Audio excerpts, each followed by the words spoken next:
Now let's get back to Kira, live in London, with more on the events marking the life and the legacy of Queen Elizabeth II and those long lines, Kira, of mourners waiting to pay their respects.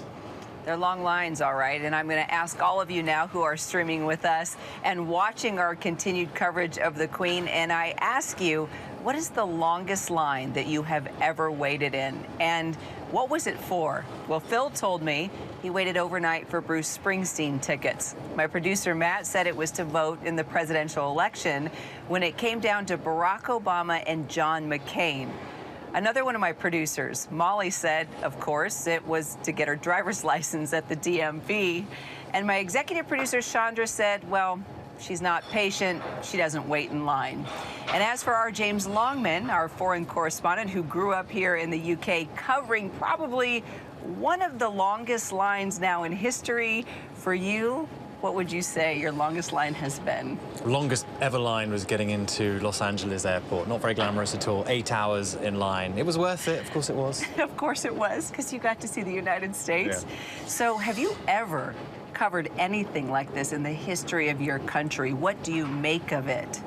I mean, it's just extraordinary. It's very beautiful. I mean, it's wonderful to watch the long lines of people who have come out to pay their respects. We're seeing modern Britain line up. That's what's really, really lovely about it. All ages, all backgrounds. I saw a woman with a newborn baby. So there's just something really magical about the country stopping for this moment.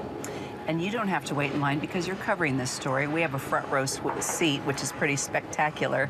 But you did surprise your husband in line, and you put it on Insta. Let's take a look.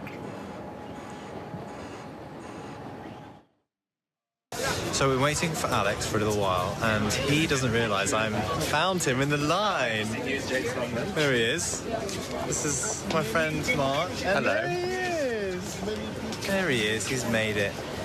You're wearing my jacket and my T-shirt. This is my T-shirt. Oh, okay. Do you see I'm wearing black or grey? You went through the line super quick. Oh. Okay, you're going to get taken over. Enjoy. Bye. Yes, sir. Found him. Yes, sir. No, I'm off now. Beautiful evening. Look at that. And the sunsets were amazing. Usually it rains here, and it's like Queen Elizabeth was giving us this beautiful sunshine for this moment. I mean, it doesn't usually rain here. I love how Americans always say it rains in London. Look at this. And it's not raining now, is it? That's true. So we had the sunset last night, clear sky now. Hopefully it will remain clear for the duration. Yeah, that was lovely. He was so moved to be in that line, waiting to see her. And it was such a beautiful evening. You know, the sun was coming down. It was jovial. It was celebratory. It was almost like a carnival atmosphere. I mean, they've closed so many of the roads here, so pedestrians are just kind of wandering around in the street. Yes, there's a lot of police, there's a lot of security, but people are just happy to be here. When they get closer to Westminster Palace, I have to say, when they approach the actual Westminster Hall to pay their respects, it does become more somber.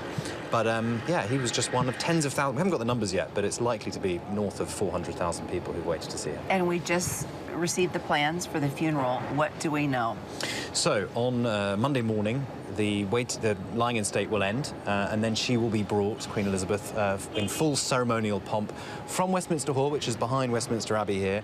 All our major buildings in central London were kind of crammed together, but behind there, brought out through here to Westminster Abbey, where there will be the funeral, which will be led by the Archbishop of Canterbury. We know there will be dignitaries from all around the world. President Biden will be here, but also the Emperor of Japan, the Emir of Qatar, lots of people. And then when that is finished, she will be brought out, and there'll be a ceremony procession through London, and the crown jewels will be placed on her casket with the royal standard, as we've been seeing. It's going to be very, very moving. Music played until finally she reaches, I think it's Hyde Park Corner, where she will be placed into a car, and the procession will move to Windsor, St. George's Chapel, where her husband Philip is waiting for her, and they'll be buried together. I have to tell you, you mentioned her husband Philip and Philip. Let me take it back to Phil. Both the Phils here. Phil, there's a piece of art, and I don't know if you've seen it, James, that's been circulating, and it's the famous Paddington Bear, and it's the back of the Queen holding Paddington Bear's hand, and she says, "Okay, all right, I've done everything I need to do. Take me to my dear Philip." Yeah, it's beautiful.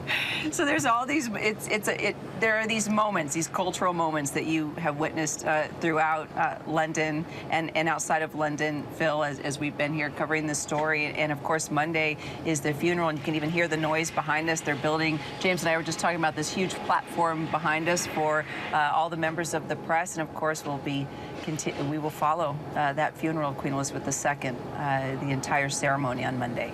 Yeah, that Paddington Bear moment of the Jubilee was really beautiful, and I think everything that followed on social media upon her passing has been as well. Kira, thanks so much.